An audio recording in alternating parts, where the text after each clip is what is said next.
So sustainability has always been an ongoing challenge ever since this whole digital push, and that is because of the rise in cloud computing that gives a need for more data centers to be operated, whether in Singapore.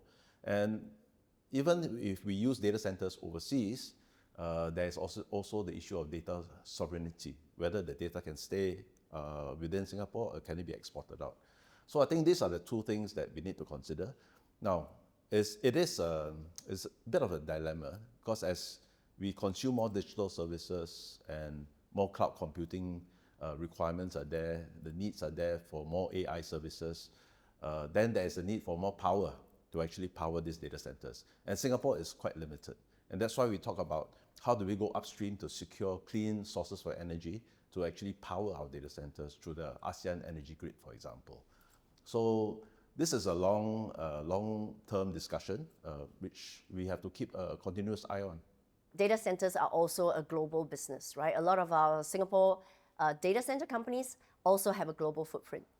So for them, the need to make sure, first and foremost, how they're innovative on their own to be able to provide more green tech solutions to basic cooling of data centers, and that also includes looking at new energy resources, right? Whether it is renewable, whether it's green, they are actually all part of that conversation.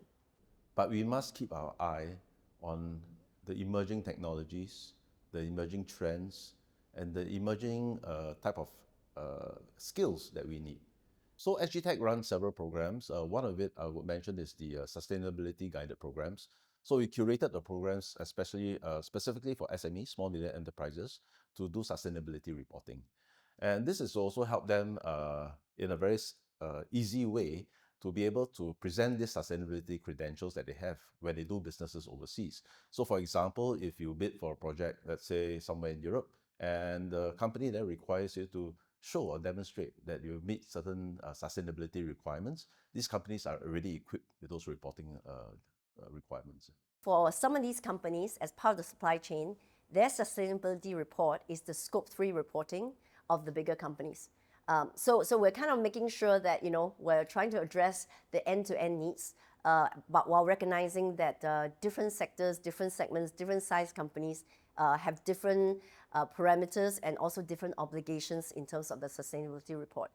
Another area that we're also focusing on is what we call the ICT procurement. Now, obviously, we know that procurement is a big business for a lot of people. I mean, in fact, our government is also one of the biggest, I would say, procurers, right? So in this case, there's also criteria around sustainability. So this is also where we're in the position to, we've been speaking to some of the large companies in our community. We've also speaking to the smaller companies just to make sure that whatever the parameters or criteria that's been laid out by some of these tenders, some of these requirements, we're getting these companies ready to basically address and answer to those requirements.